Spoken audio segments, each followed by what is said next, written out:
friends, and welcome in to this Thursday edition of Talking Sports at Work. I am your host, Derek Hursley, and first let me just apologize for yesterday, and I don't know how much anyone really cares, but you guys know I normally try to do a video episode and a YouTube show on Wednesdays, and that was the plan yesterday, but things kind of got mixed up. It's usually Wednesday is supposed to be my ex-wife's night to have the kids, but she was sick yesterday, and so I had to go get the kids from school and daycare, and I had schoolwork to work on, and by the time I got to doing the show, it was like it was 4 o'clock, and so I would have had to either leave right then and go get the kids, hope everything went smoothly, we had no hiccups along the way,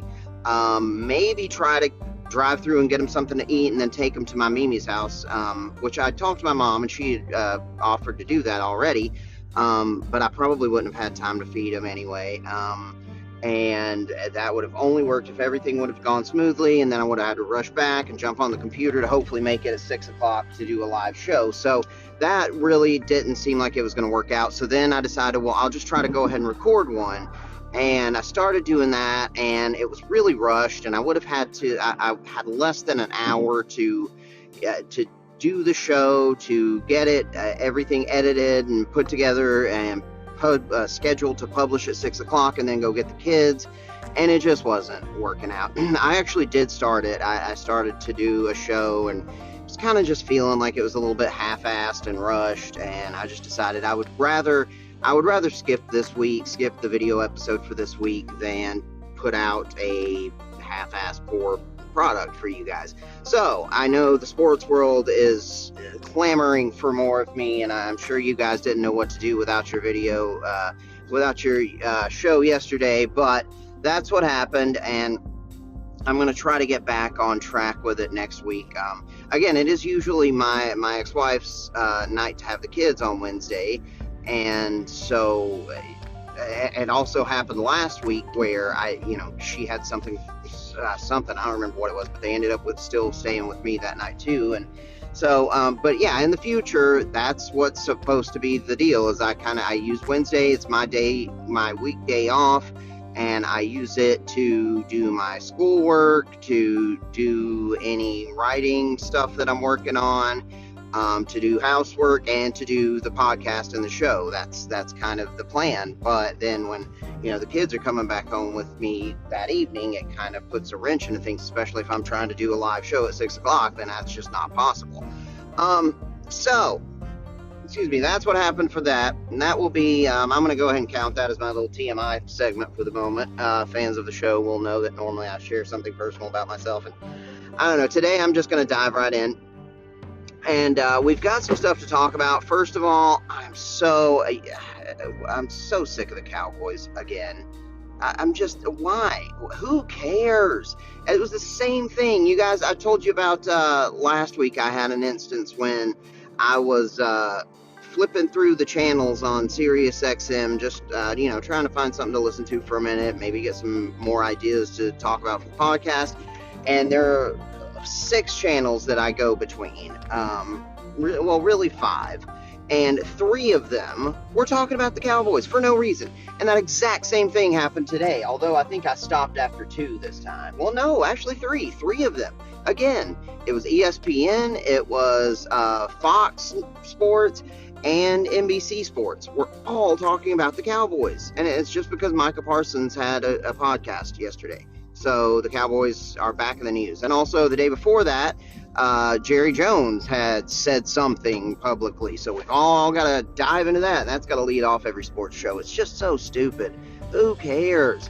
So this is going to be a Cowboys-free episode of Talking Sports at Work. But we do have some other stuff to talk about. The Jets, shockingly, were a train wreck this year. And Diana Rossini and somebody else from The Athletic dove into that and wrote a really interesting article that has been talked about a lot. The Jets are another team that I got really, really, really sick of hearing about, because it was just literally every single day, every single show throughout the entire offseason had to talk about the Jets, about Aaron Rodgers, about, is the trade going to happen? And then, well, we know it is going to happen. When's it going to happen? What are they going to get? And then the trade happens. And, Aaron Rodgers now arrived in New York. And now Aaron Rodgers is going to a Broadway show. And now they're on Hard Knocks. And it's just, the Jets and Giants are already overcovered because, just the New York thing. And, so many prominent media members either live in or come from New York, and so many of them are fans, and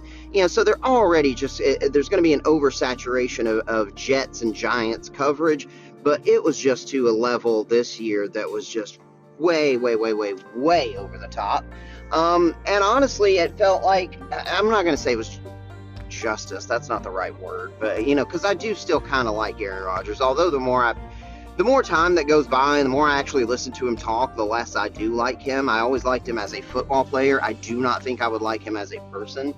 But, it did suck no matter how you look at it. Even though the Jets were, overcovered and overhyped and were not that good anyway, it did suck to see it happen. But also for fans of any small market teams, which I'd say is probably the majority of us, the majority of sports fans are, fans of small market teams, not a New York team, not an LA or Boston team. I think probably we all kind of had to just chuckle a little bit when you saw that happen. It's just like, good Lord, all that hype, and now 4 plays in, it's over. But it did suck, and you hate to see that happen to anybody. It's not like it was something you laugh out loud about, but it was just kind of like, man, after all that shit, yeah, this is what all the hype leads to. But it only really added fuel to the Jets fans' fire of how they're cursed and whatever. But anyway, so we can talk a little bit about that. There were some really interesting things in that article. Also, the Tennessee Volunteers are under investigation for a system that basically has no rules, for potentially violating rules that are vague and ambiguous and open to interpretation and that nobody really understands and that vary from state to state, and that there are no rules to NIL. There aren't. That's the biggest problem with it right now. I am actually writing an essay about that. Before this even happened, I was writing an essay for this class that I'm in about NIL and how it has impacted sports, and I'm very much in favor of it, but the biggest obvious problem is there's no structure to it. It's the Wild West. And so how now are the Vols under investigation for breaking rules that nobody seems to understand and that vary according to where you are? It's ridiculous. Now the Tennessee Attorney General and the Virginia Attorney General have fired back and have filed a suit against the NCAA for this bullshit. So that was good to see. And the Tennessee president, everyone is presenting a united front on this, which is a good thing. And I think really maybe Michigan sort of set the standard for that last year because, everybody used to sort of, if a coach or somebody got in trouble or a certain program, then, the president of the school or the athletic director or the other coaches or whoever, would kind of try to distance themselves a little bit. They wouldn't just immediately jump on and say, we're backing this, the NCAA is wrong. But now it really just goes to show how irrelevant the NCAA is becoming, that now nobody's afraid to stand up to them anymore. It does. The NCAA, and when it comes to football and basketball, are irrelevant. They still matter, I'm sure, to the other sports, the non-money-making sports. But as far as the two big ones, the NCAA doesn't matter. The power lies in the SEC and the Big Ten. And, for basketball, still with the ACC and the Big 12. And so, anyway, that's something that we can, we'll dive into a little bit further as well. Also, only one coach opening left in the NFL, and it's kind of surprising the way that this is shaken out. The Washington Commanders, which I thought all along was one of probably the second most appealing job opening, is still available. And I don't really know what's going on, unless they are waiting for. I don't think they'd be waiting for Spagnuolo. I don't think they're waiting for Matt Nagy. I don't even know who's the defensive coordinator now for the 49ers. I don't know, but I don't think they even have an offensive coordinator. as of right now. So I don't know that they're waiting for anybody who's still playing. So I'm not sure what's going on with Washington. I think this is maybe sort of not gone the way that they had hoped. But that's something to talk about. Also, I apparently jinxed the Vols basketball team by saying good things about them, and of course they lost. Also Greg Olson is something that we're going to talk about because of the Tom Brady appearance on Pat McAfee, which was really good, and he's now going to be taking over that A slot for Fox football broadcast, which is going to leave Greg Olson where? So that's something that has been a big topic going around the sports world. So we'll dive into that, dive into the Titans' new defensive coordinator, as well as some other interesting coordinator hires around the NFL. I'm going to take a quick break. I got to find somewhere to pee, and I will be right back.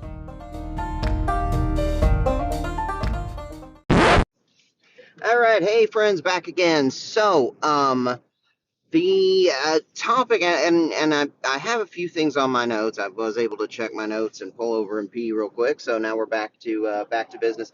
But the thing that I'm currently most passionate and interested about is whatever this crap is with the Vols, because again, here's the thing: it's hard to defend us at this point, or to say, "Oh man, we're in trouble," because we don't know anything.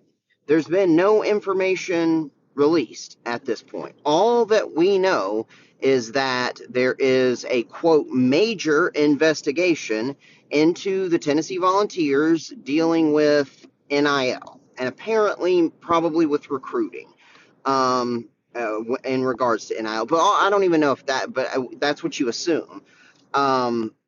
And that if this is, if we're found guilty or whatever, that the penalty could be very severe because we would be looked at as repeat offenders.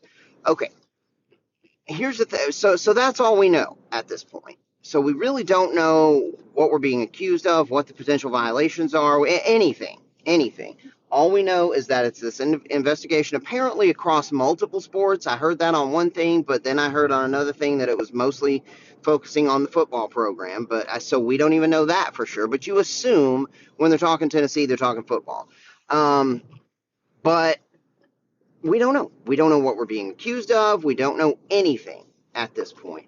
What I can say, though, is that the NCAA, if they are not going to establish specific guidelines for everyone for NIL, then they have no right to accuse anyone of violating guidelines. Their rules are basically that students now have the right to receive financial payments if they are endorsing something. Basically, that's the gist of it, and that's really it. And they say that it is not to be used to entice recruits. It is not supposed to be used to entice recruits to come. Now, obviously, literally every school in sports uses it and has used it for these past 2 years to help them recruit. Most of these recruits, the big ones, already have their NIL deals signed, worked out, sealed before they even get to campus. A lot of them before they even sign their letter of intent. Everyone is doing this for recruiting purposes.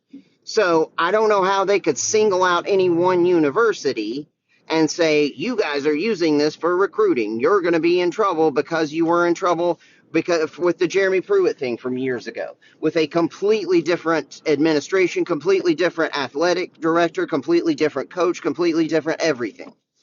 But because he did all that stupid shit, which is now pretty much no longer illegal, that's why the punishment that we got for that first thing was not as extreme as many of us feared it would be, because most of that shit's no longer against the rules. What he was accused of doing was something that also most major universities do, which is giving money to kids, except he was just doing it in a stupid, blatant, obvious way and just being careless about it. And now with NIL, that's really not even against the rules anymore. So how can you look at us as repeat offenders anyway, so that's a whole other direction. That's a whole other thing. But the problem is the NCAA does not have any real set established guidelines or penalties for breaking the guidelines. I mean, it's all just figuring it out as you go. Even the state laws on this vary from one state to the other. That's why, and before this investigation was even going on, that's why the topic of my paper, I initially started, and this is a paper that I'm writing for this research and persuasion class.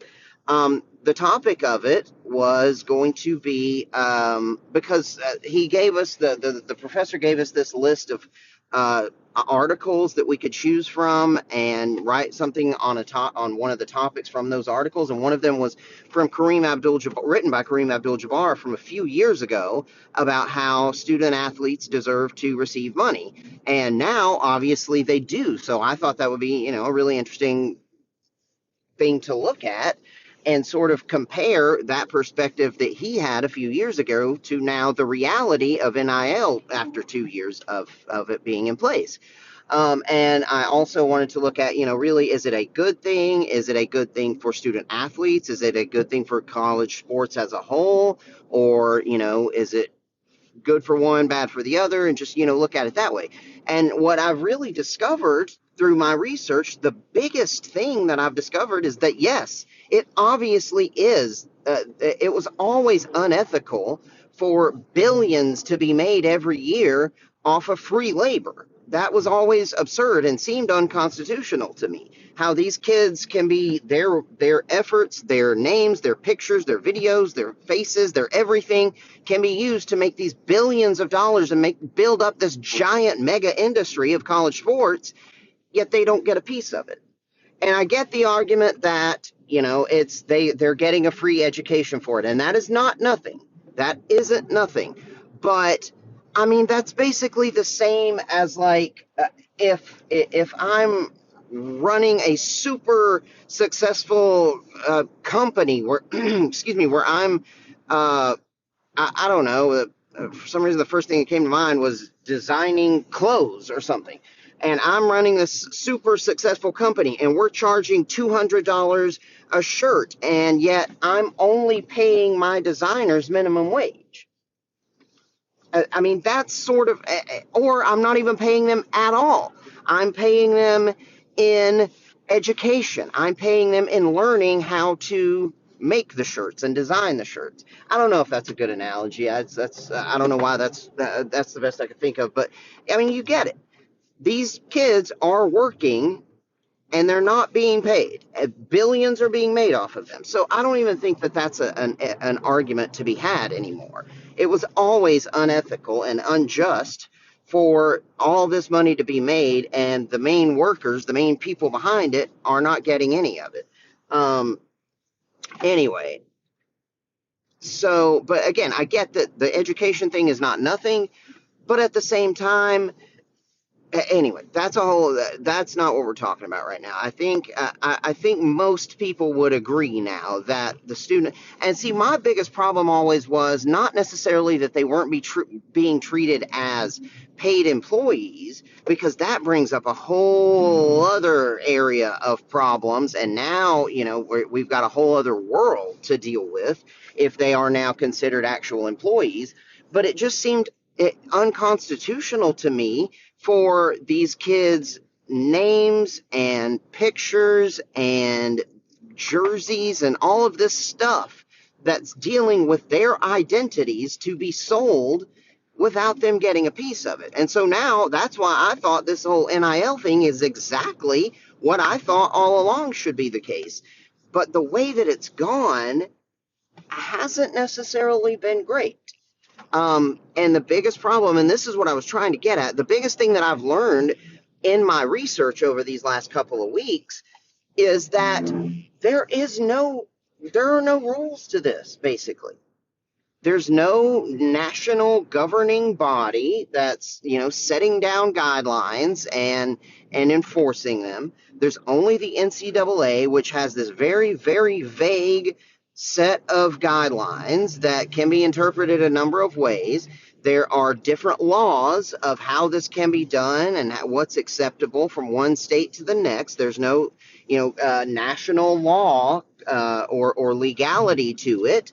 Although the Tennessee Attorney General is now suing the NCAA, saying it's somehow an antitrust thing with this investigation, and that's well beyond my legal comprehension of it. I don't know how that all factors in.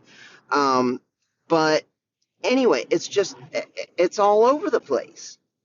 And the way that it works for the big universities now is, and the way that I think it was maybe intended, or the way the NCAA expected it, was that these kids could come in and, do commercials for a local car dealership, or the biggest recruits might do a Nike commercial, or might be on the NCAA video game, and they'd all get a piece of that, and their names and they could be used to market things and be a part of things that brought in money, and they would get some of that money. They would be paid to do so, and that would no longer be against the rules.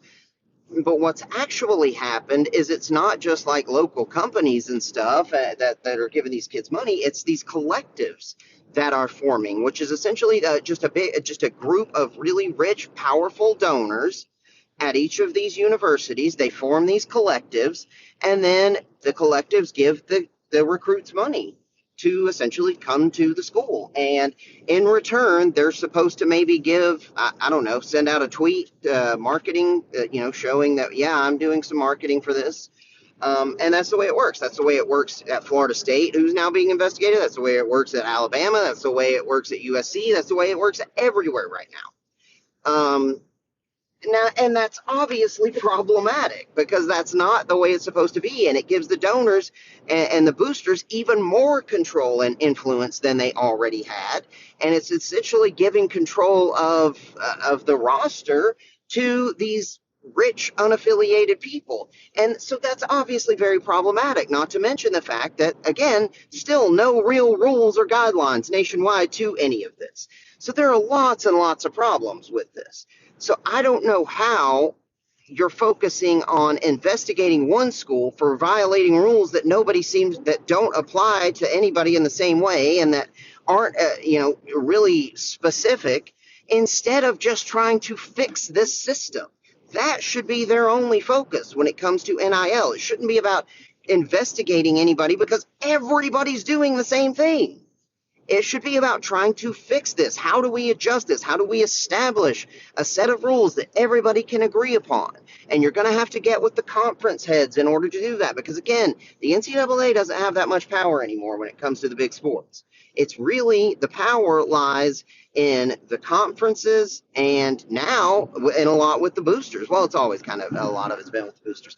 Anyway, so that's my thing, is this is just bullshit right on the surface, because there are no real rules to this. So how can you accuse someone of breaking rules?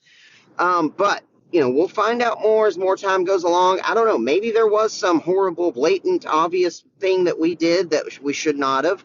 Maybe we'll find out that there was really some clear violation of this whole NIL theory, or, I don't know. We don't know anything yet. But from what we do know, it just seems like, on the surface, it just seems like bullshit. And obviously, I'm very happy that the people, the higher ups at the university, the president, athletic director, everybody is saying, no, we're not just going to stand by and watch. We're not going to accept this. And even the Tennessee Attorney General is fighting back on this. So very happy to see that. Anyway, I'm going to take a quick break, and we'll dive into some more sports stuff. Hey friends, back again. Just one final thought on the Vols thing, in that, from what we know now, I don't know how can be any real investigation or penalties. We'll find out more as we go, but you can't help but think, as a Vols fan, when you hear something like that, the first thing you think of has got to be Nico, because at the time, I think his NIL deal that he signed when he first was coming to Tennessee was the largest ever at that time.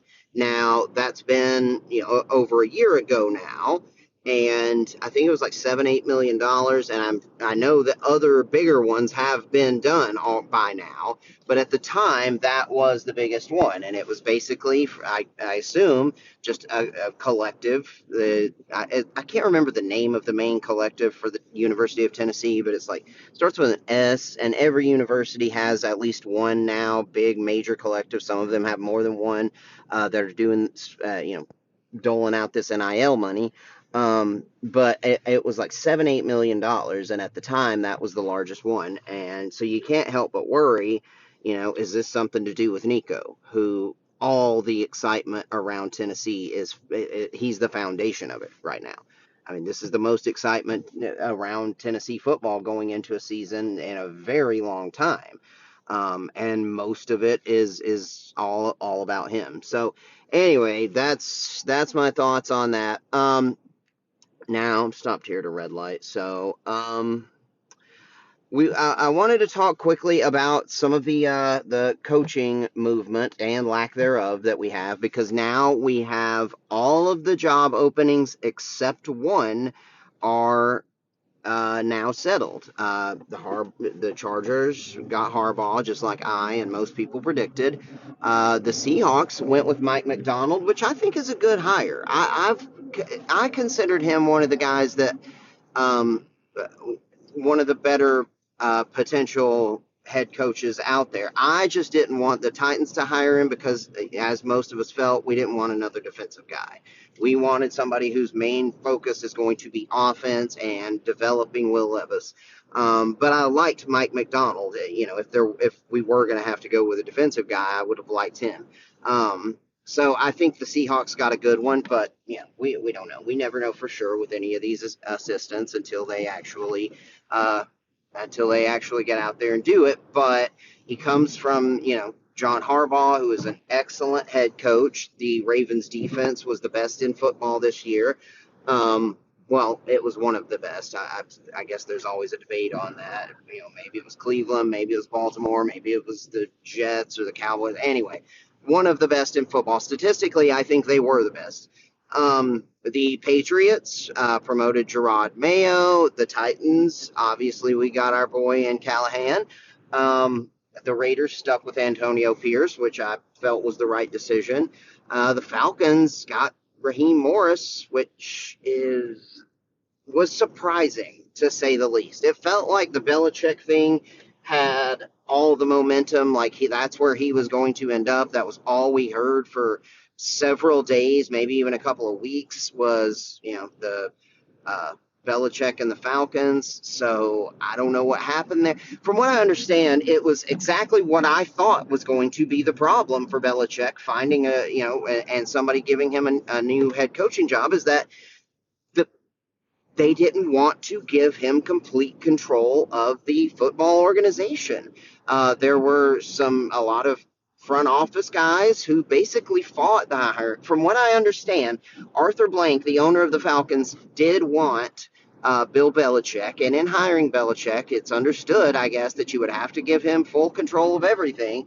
But some of the guys who were working in the front office, I don't know their titles, but the GM or the president of football operations, whatever, some of those people, especially a couple who had just recently been promoted, were fighting it and did not want Belichick coming in and did not want to give up all their authority.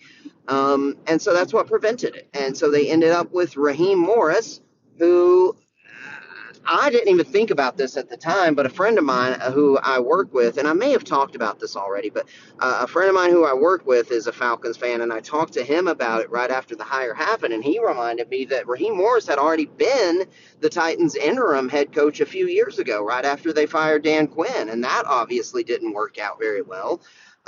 So it's kind of surprising to now see them go back to him. But hey, who knows? I don't know. It's a surprising hire. He's obviously a likable guy and seems like he's one of those with potential to be good. D'Amico Ryan's type, I think, is what you would hope for with him, being a guy from that same coaching tree of Shanahan and McVay. A guy who's a former player, a young defensive-minded head coach. So we'll see. But then the Panthers got Dave Canales, which was a very interesting hire as well. Um, I I don't know. I don't know about that one. I know that what he's done so far is has been good with quarterbacks, helping to rejuvenate Geno Smith and his career in Seattle a couple of years ago, and then last year doing the same thing with Baker. So the hope there is that he's is one of those quarterback whisperer types, and will be able to really help Bryce Young reach his full potential. And it might be a good hire. I don't know, but the Panthers, I think, were a job that they weren't gonna be getting any of the top candidates anyway. So they were gonna have to take someone who maybe wasn't their first choice. And with that being the case, Canales seems as good as anybody. So I think we'll see. He seems like a very likable guy. He's a very handsome guy. He seems like a very upbeat guy, and he's an offensive minded guy. Comes from that Pete Carroll. He was with Pete Carroll for almost was his entire coaching career, I think, until he went to the Buccaneers last year. So he's got that same sort of Pete Carroll energy and mentality, it seems like. So we'll see. It might be a good hire. What's surprising to me is the Commanders. I had them all along pegged as the second best opening. And I thought that was the perfect place for Ben Johnson. Now, what we've heard, because it came out a few days ago, that Ben Johnson is going to be returning to the Lions, and that's got to be great news for them. A fan base who was in desperate need of some sort of positivity got some in that.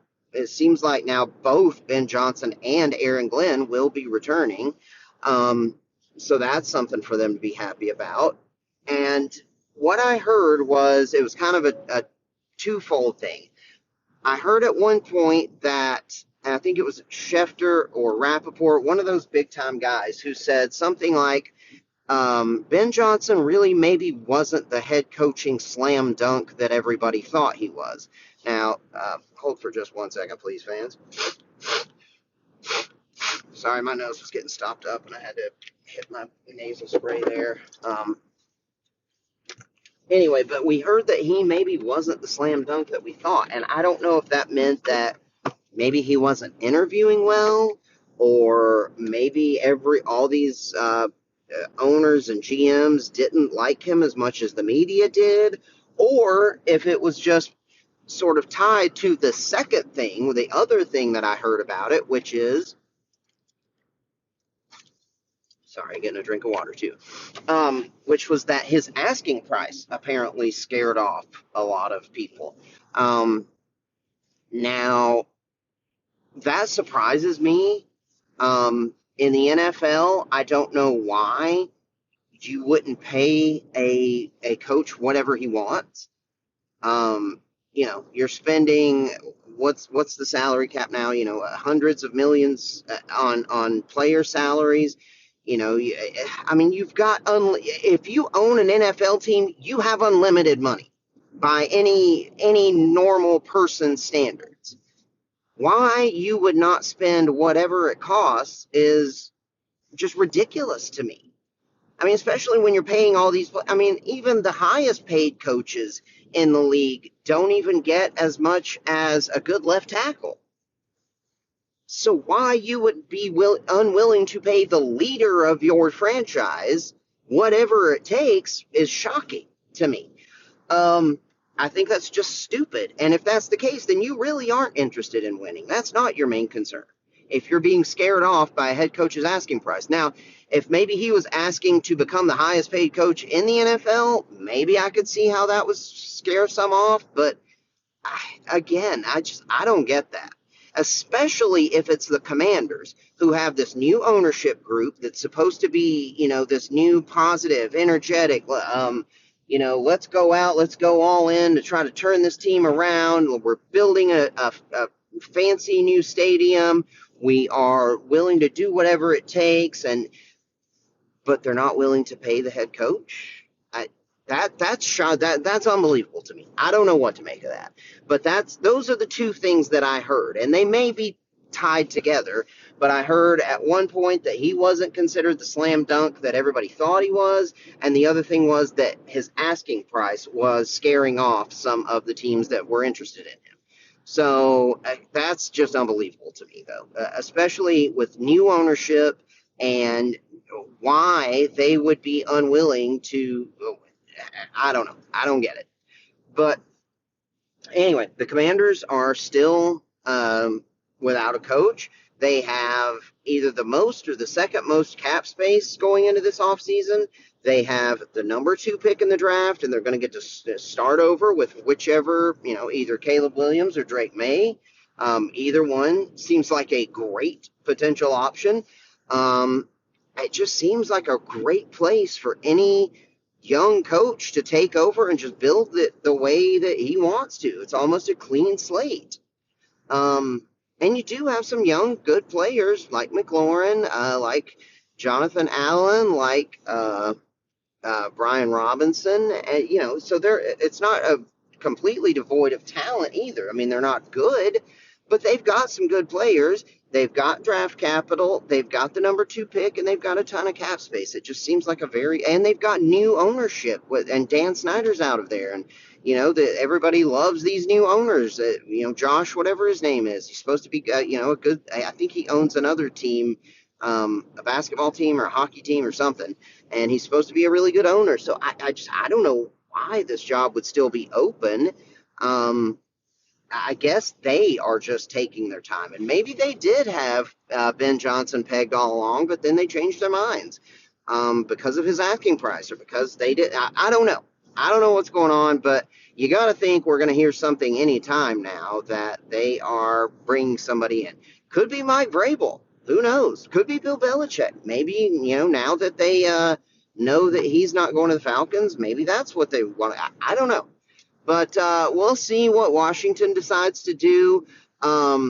Also, some other interesting coaching news. But I'm going to take a quick break, and then we'll dive into that and, go from there.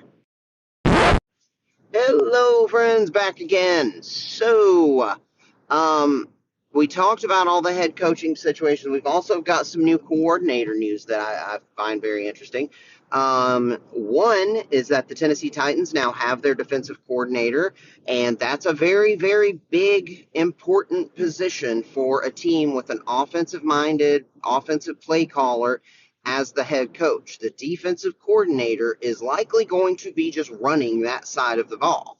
And we brought in Denard Wilson. I kind of expected us to maybe go with somebody a little bit more experienced, like a Leslie Frazier, although I never even heard his name mentioned, but I like him. Or, someone like that. But this is good, too. I'm fine with it. And the only reason I say that is because it seems like matching someone with a lot of experience with a young head coach is usually a good thing, a first-time head coach. But Callahan's a guy who, I've said he was born into this, so I don't think he's the totally green, inexperienced head coach that many first-year head coaches are because of his father and, where he comes from. And, he's lived coaching his entire life. So I like Denard Wilson. I've heard lots of good things about him. Again, I've said this before. Most people don't know shit about other teams' coordinators. Why would you? So we usually don't know that much about these guys until we start hearing things when they become head coaching candidates or coordinator candidates. But, especially position coaches, there's no reason for anybody to know stuff about other teams' position coaches. But everything we have heard about Denard Wilson, I've liked. He's led that Ravens secondary. He's the Ravens defensive backs coach. He's also been, I think, an assistant defensive coordinator, and he's been a secondary coach pretty much everywhere he's been. So that's clearly his specialty.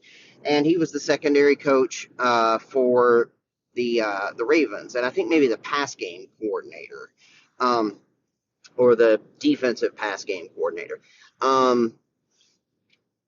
And that Ravens defense was excellent.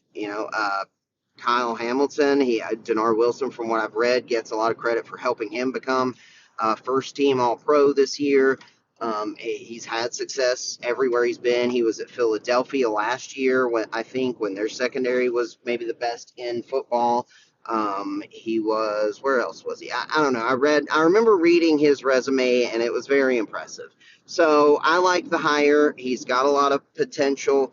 The other, I think, downside to that though is hiring another young up and comer makes it more likely that you're going to lose him pretty soon as well, because if he is successful, then he's going to get head coaching interviews very quickly.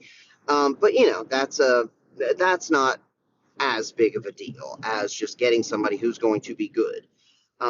So I like the hire. Another interesting hire was Arthur Smith, former Falcons head coach, former Titans offensive coordinator, now going to the Steelers. And honestly, I actually like that. And those of you who've listened and those of you who know me know I was never a huge Arthur Smith fan anyway. I felt like he got way too much credit for the success of the offense with those first couple of years with Tannehill. I felt like, yeah, he was a good coordinator, but he wasn't doing anything original or, groundbreaking. He was just a decent play caller and built a pretty standard zone run, play action pass offense. It was something that it wasn't anything special.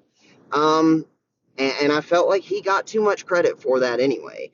But then we saw, once we lost him, the offense did take a big dip, but that was as much because of who we were replacing him with a terrible play caller and Todd Downing.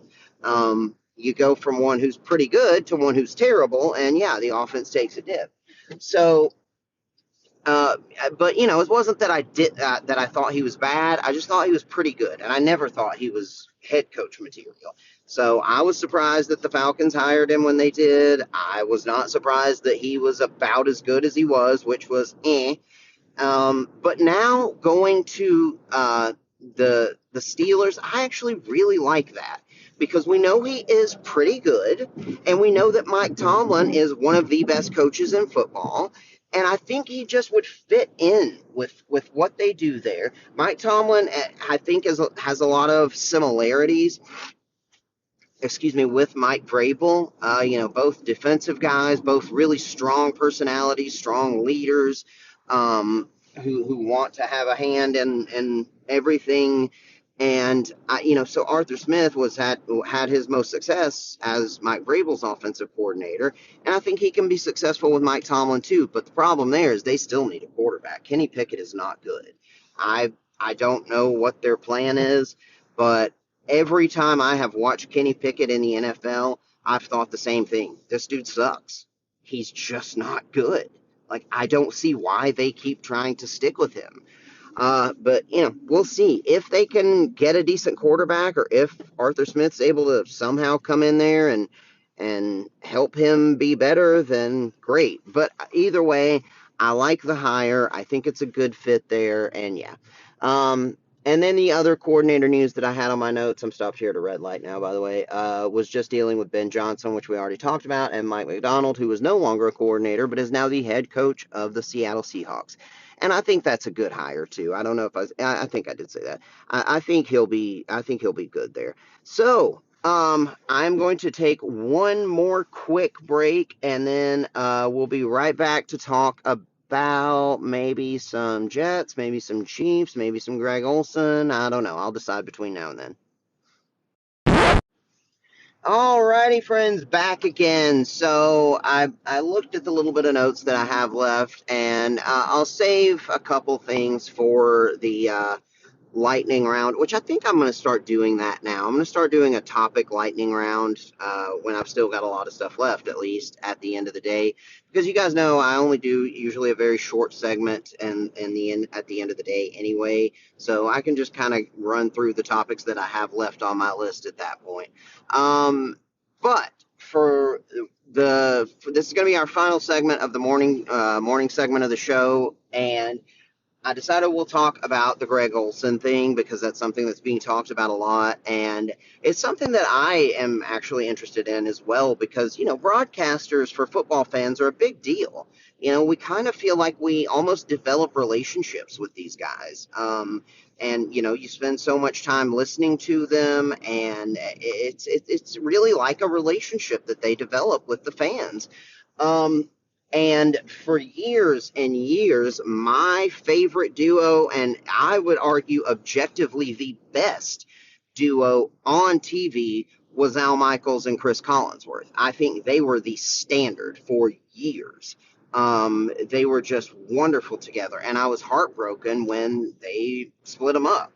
When NBC, from what I understand about it, it was kind of NBC making the decision that they wanted to kind of move on from Michaels and go with Tirico more, and they gradually did it. And then Al Michaels moved on to Amazon, where he is now with Kirk Herbstreit.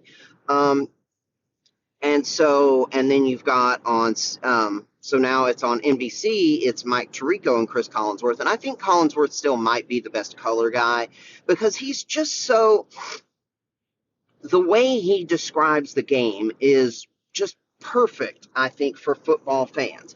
Because many guys are sort of patronizing. A lot of the color guys go into like explaining simple stuff that fans really already understand, or they will talk about stuff that's over the average fan's head. They'll be kind of all over the place and not, but Collinsworth just is that perfect middle ground of, he's not going to talk about stuff that fans already know. He's not going to explain the difference between a I don't know, a 4-3 and a 3-4. He's not going to talk about what 11 personnel. He's not going to talk about what fans already know, but he will explain things that maybe you don't fully understand, or he's just very good at describing what's happening and explaining relevant information instead of just saying what just happened. And I don't know, he's just very good at communicating things on and explaining the game on a deeper level, to where it's not just patronizing bullshit explaining simple stuff to you, but it's also not over your head. It's just detailed and in-depth enough to be very interesting and educational in some ways.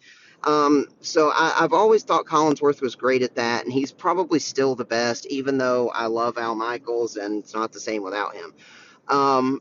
But so now you've got that on NBC. Now on ESPN, you have the duo that was Fox's A duo for a long time, and that's Troy Aikman and Joe Buck, and they are now either my favorite or second favorite duo, because Collinsworth just is so good that he and Tirico might still be my favorite. Although, no, I probably would say that without Al Michaels now, they are Tirico and Collinsworth are my second favorite, and Aikman and Joe Buck are number one. And then on CBS, you've got Jim Nantz, who is alone one of the best to ever do it, and Tony Romo. It's Jim Nantz and Tony Romo. Tony Romo's an idiot, man. He just is. I've never liked him as a broadcaster. I never really liked him as a quarterback. But he is entertaining. You got to give him that.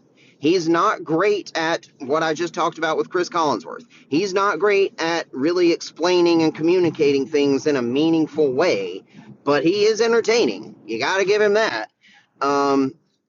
So that's what you've got on CBS, and then Amazon, who's now becoming a bigger player in it, and now at least has their own weekly game on Thursday night, is Al Michaels and Kirk Herbstreit, which was always kind of a weird duo, and it seemed very, very awkward their first few games together and didn't seem to work.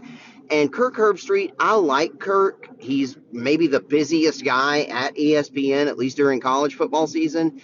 But, or at least during football season, but he's always been more of a college guy. And this was the first time I think he's really been involved in an NFL thing, or at least calling NFL games. So it was he's good at it. I mean, he's Kirk Herbstreit, so of course he's good, but it just was strange. And it was also awkward. There wasn't a lot of good chemistry between the two of them at first.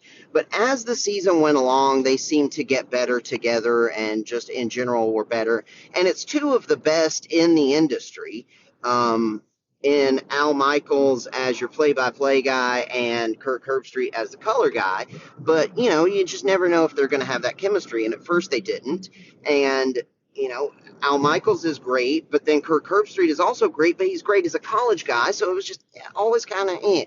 So what I'm getting at with all of this is Greg Olson was the number one color guy on Fox after Troy Aikman and Joe Buck left. It was Kevin Burkhardt and Greg Olson. Greg Olson was wonderful this entire year. He's done a great job and has become one of the better color commentary guys in all of football. But we always knew all along that it was going to be a temporary thing because Tom Brady had already signed a contract with Fox to come on and be their number one color commentary guy. It was just he wasn't going to start doing it right away. He wasn't going to start until the 2024 season. So next year, it's going to be Tom Brady taking over that spot that is now occupied by Greg Olson. But Greg Olson has been so great at it that it's got a lot of people wondering now what's going to happen to him. Oh, shit, I got to slow down. But, and I am among those. I am one of the people wondering, what's going to happen to Greg Olson now. I really liked him, just like everybody. And the problem is, where would he go? Because Collinsworth and Tirico, those guys aren't going to. That duo's really good. And as I said, Collinsworth is maybe the best color guy in the business. Excuse me. Obviously, they're not going to mess with Joe Buck and Troy Aikman. That duo's been together for a long, long time and is probably the best in the business right now. On CBS, I don't think they're going to move Tony Romo because he's, as I said, a lot of people like him, and if nothing else, he is entertaining. Although, if I had to pick, that's where I would put Greg Olson. I think pairing him with Jim Nantz would be tremendous. I think they would be wonderful together. But, Romo's probably still going to be there. So the only one, and then at Fox, it's going to be Tom Brady and I guess Burkhardt or whoever they pair him with. So then the only possibility left is Amazon. And so that's where, if I had to guess, that's what I think is probably going to happen. I think Amazon might go get Greg Olson and pair him with Al Michaels. Or just, do a whole new duo. But it's not that Kirk Herbstreit was bad. Like I said, he is one of the best in the business, but he's a college football guy. And I think maybe that's where he should, maybe that's where he's better.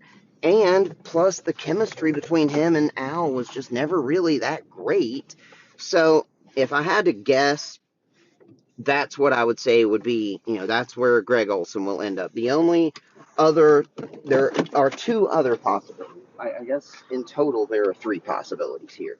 Either he is going to go to Amazon or NBC or CBS and take one of the other guys, the current number one guy's spots, which, like I said, I don't think that's likely unless it is Amazon. Excuse me, I keep getting dry mouth. So that's possibility one. Possibility two is that he stays at Fox or goes to another network and just is part of the B group.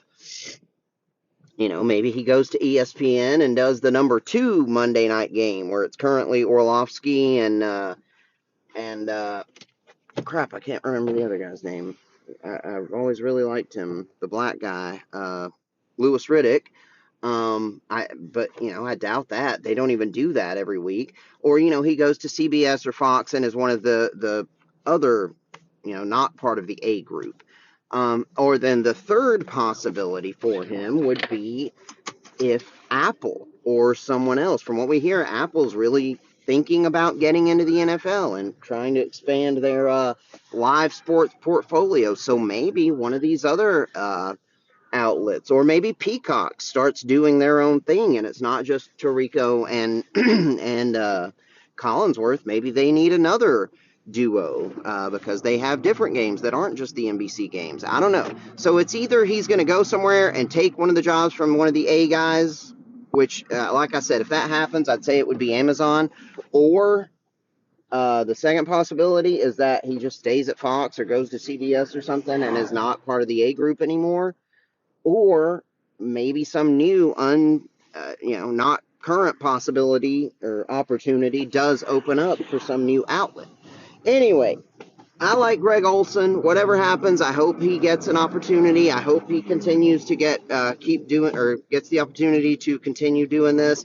I, on the other hand, am going to have to take the opportunity to stop talking now and actually get to work. Actually, I've still got a few more minutes left on my break. I'm at my route now, but I've still got 13 more minutes that I have to take for my break. So I don't know, but I think that was pretty much all we wanted to talk about this morning anyway. You guys may be getting sick of hearing me ramble about these topics by now.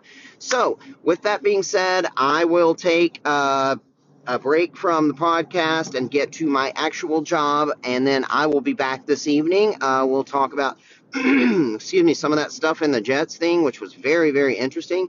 Talk about, are the Chiefs the new Patriots, and how they're maybe looking at that, are going to play that villain role. And then if we have time, I've thought about getting into my Mount Rushmore of quarterbacks, because that's just something that everybody does now, so why not? So anyway, hope you guys have a good Thursday, or whatever day it is that you're listening to this. I will be back in what for you will be several seconds, and what for me will be several hours. Thanks.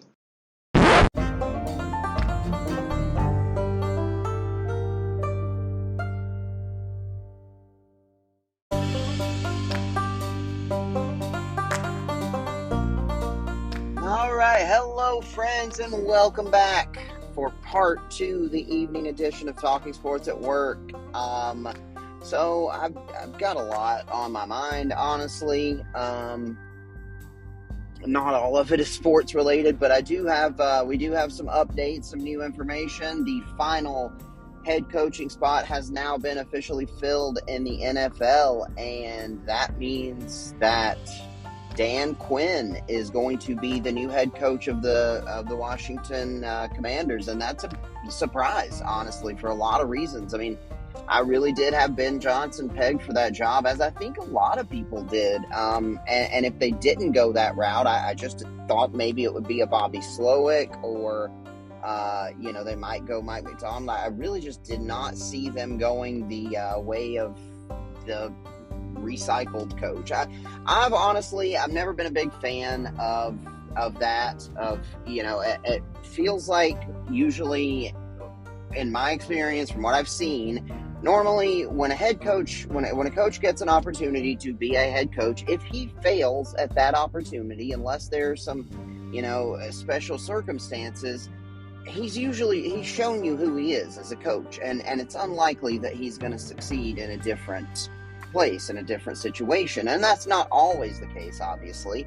There are plenty of coaches, there are exceptions to the rule, but normally when a coach gets an opportunity, if he fails, he's going to fail again the next time if he gets another opportunity. I mean, we just saw it with Josh McDaniels, and we see it, feels like, a lot with these recycled coaches, and I think the NFL over the last several years has kind of gotten away from that. It used to be, it felt like that was just sort of the standard of, a head coach. They recycled the same head coaches, and these guys just seem to bounce around from one job to the next. And over the last, 10 years or so, it does feel like they've gone more towards giving new guys opportunities, and more teams going for the up-and-coming coordinators, and some teams even going for college guys.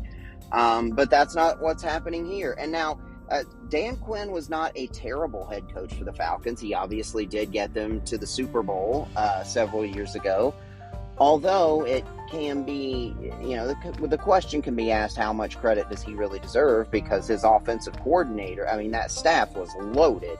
He had Kyle Shanahan was his offensive coordinator, who's obviously now one of the best head coaches in football. I think Bobby Slowick and Mike McDaniel were also on that staff. So, that staff was loaded on the offensive side. But Dan Quinn, I always thought, was a good head coach for the Falcons. Not a great one, but a good one. But, it feels like for a Washington team with new ownership and a relatively new name, going to be a new quarterback, lots of cap space for new players. It just felt like they would want a new coach, a fresh start with an up-and-coming, promising coach. And I'm surprised. It just feels like Dan Quinn is honestly a newer version of Ron Rivera. He's the same kind of guy, it seems like to me. So I don't know. It's surprising, and if I had to guess, I would say he probably was not their first choice, and maybe they did want Ben Johnson, but they were scared away by his price or something. Maybe they wanted McDaniel or McDonald or Callahan or somebody, but, they chose to go elsewhere. I don't know, but, it's surprising. Anyway, but what that also means is that both Bill Belichick and Mike Vrabel will be unemployed this coaching cycle. I would imagine that Vrabel probably will be a head coach again. I'd say I honestly think it's more likely, like is more likely to get a job sooner than Belichick, although they probably both will next coaching cycle. But excuse me, that was the big news of the day. So now no more head coaching vacancies. I also saw something interesting about Taylor Swift and Travis Kelce. There was a New York Times article that apparently the MAGA conspiracy theorist people are going kind of nuts about the Chiefs being in the Super Bowl, and they think that Taylor Swift is some of them say she's actually a secret agent for the Pentagon, or that she's got this whole grand plan to subvert Trump's campaign, and she's going to come out at halftime and endorse Biden at the Super Bowl, and just all this nutty shit that some prominent Republican people are saying, including that the Indian Ramaswamy, whatever his name was, the guy who ran in the Republican primary, and is now just, back to being a Trump lackey. Anyway, whatever. I don't even know what to make of that stuff. I don't know what to make of most of that stuff, but, yeah.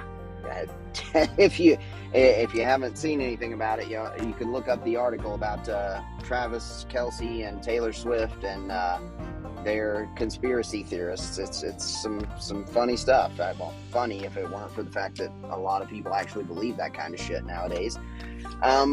Anyway, I've also been thinking, I'm worried that I have this tendency to, when I start a new project, it might be a new book that I want to write, or a new story, or a new venture, a new job, whatever it may be. In this case, a podcast and a YouTube channel. And I have a tendency to be super, super excited about it and kind of go all in and be all about it for a time, maybe a few weeks, maybe a few months, but eventually I just sort of lose interest in it. And I'm hoping that is not happening with this. But I don't know. I don't know. I don't know, man. But at times, honestly, over the last couple of weeks, it's felt more like an obligation than something I'm excited about. And I know that's probably not something good for me to say on the podcast. I don't want to, it's maybe not appealing for listeners, but that's just the truth. And I don't think that I am losing interest. I honestly just think that I've kind of been overwhelmed a little bit lately. I'm going to have the kids again tonight because Lydia thinks she might have had COVID, and we're just going to I'm going to keep them for at least one more night to be safe. And, normally we do try to split time with them. And so I wasn't able to do the YouTube channel show last night. Oh gosh, I think I'm about to lose you guys.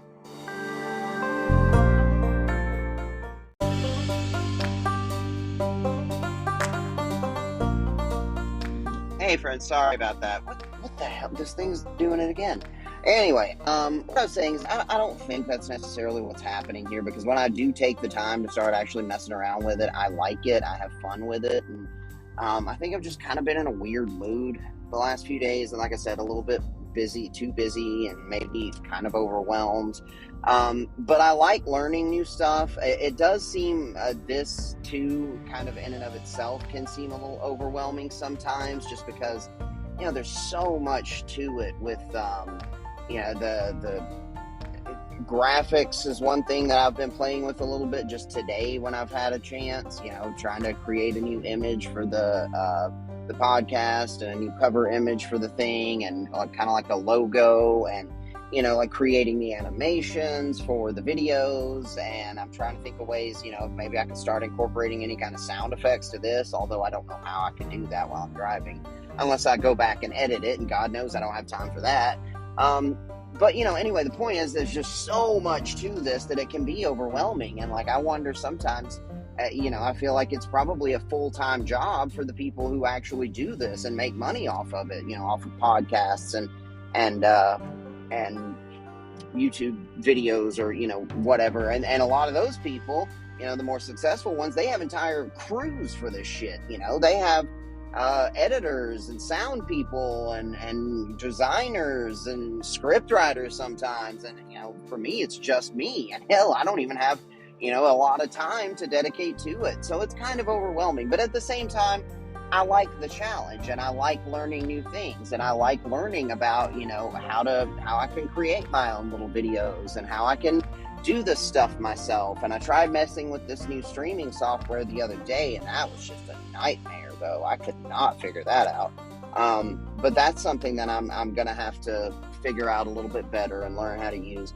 And today I was messing with AI image generators, and actually, created a cool new logo or cover image for the podcast. So that was cool. And so I like this stuff. I like when I get rolling with it, and I like the challenge, and I like learning new things, and I like just being able to, talk to, out loud while I'm driving, and think that some people are listening. But at the same time, it just like with probably anything, it can feel like a lot when I've got a lot going on. But anyway, I am still happy with this. I do think I want to find some ways to make it more interesting. I don't know how. I don't know what just yet, but I have some potential things that I could think of, and just ways that I can mix it up a little bit and maybe make it more appealing, more generally listenable, and stuff like that. But for those of you who do listen, again, I know I say this a lot, but I love you. I appreciate you. You are awesome. I had some other stuff on my notes, I think, but the only other thing I was going to talk about was the Tennessee basketball team, because I feel like I jinxed them by talking about how great they were looking this year. I talked about that a few days ago, and then they lose to South Carolina. I think that was yesterday or the day before. Kentucky also lost to South Carolina, and then I think they lost again to Florida last night. I can't remember. I watched part of that game, but I was doing other stuff, and I think Florida did end up winning that game. Yeah, they did. Because I remember it went to overtime. Kentucky had them, and then Florida made a big three at the end and took it to overtime, and then they ended up winning. So there's a big game coming up this weekend that's had a lot of build up with Tennessee and Kentucky, the two big contenders in the SEC. And it was going to be a top 10 matchup, and now Kentucky's going to be out of the top 10, I would imagine, and we will not be 5 anymore. So that's going to kind of put a damper on the hype and the excitement around that. But it's still going to be a huge game for Tennessee fans and Kentucky fans. Just maybe might not have the national interest that it did a week ago. But, still going to be a big game, and Dalton Knecht is still one of the most unstoppable players in all of college basketball. It just feels like at times, I think it took them a while to figure out how to play with this elite scorer, because that's something that they never really had before. They relied on defense, and it'd be a different guy scoring sometimes every night, but now we've got this elite scorer, and it just felt like the team didn't really know how to play well with him, and it was weird. Now it seems like they've figured that out, and people have kind of settled into their roles a little better, with Vescovi as the shooter, although he hasn't been nearly what he had been and what he needs to be for us to make the Final Four. But he needs to be that. Ziegler needs to be the playmaker and the spark plug, and do all the point guard stuff. Adu is that inside presence who had been great on defense, and now this year has added a lot of offense to his game and has improved incredibly as a scorer. Josiah Jordan-James is that kind of 3-and-D guy, kind of that hustle, hard player guy who can knock down shots and do a lot of things as well. Gainey is another transfer who just came in this year, who's kind of like a lesser version of Knecht, it feels like, a really good wing scorer. Not great necessarily, though. What's going on? I thought it was about to cut out again. But anyway, still have really high hopes, really high expectations for this team this year, because it feels like we are as talented as just about anybody in the country, and now have this legit national, one of the best players in the country to go along with a really good team. So hopefully they get things figured out a little better and can string together more wins and not have slip-ups at home against a team like South Carolina. Although South Carolina, I think, may be underrated this year, and they've won a couple big ones recently. So anyway, but we still should have won that game. Anyway, so I know I mentioned the Mount Rushmore quarterbacks thing, and would maybe talk about the Jets and Cowboys and the Chiefs, but honestly, I don't know. I don't know that there's any reason or any time to dive into that, and I'm still going to try to do another YouTube video, or just another video episode on here at some point in the next couple of days. Today is Thursday, so tomorrow's Friday. Lydia is supposed to have the kids tomorrow, and then they'll come back with me Saturday, but I assume that she will, but we'll see how she's feeling. But I am still going to try to put some more stuff out there, hopefully do, if nothing else, a little short video episode. I'm also going to keep playing with the animations and try to figure out some ways to maybe spice things up and mix it up a little bit. But anyway, I am going to go ahead and call it a night on this. I'm headed back. I had a pretty good day today. I hope everyone else did. My phone is being weird and going in and out for some reason. I hope you guys can still hear me. But yeah, anyway, I don't know what's going on with my phone. But anyway, I love you guys. I hope everyone's had a great day. Hope you have a great weekend if I don't talk to you again soon. But I will be back, if nothing else, on Monday. Check out the YouTube channel. It's Talking Sports at Work on YouTube. Check out my social media stuff. It's at HDW Pursley. Like this, subscribe to it, subscribe to the YouTube channel, tell your friends, share the link, post the link, do all that good stuff. And I will talk to you guys again soon. Love you. Bye.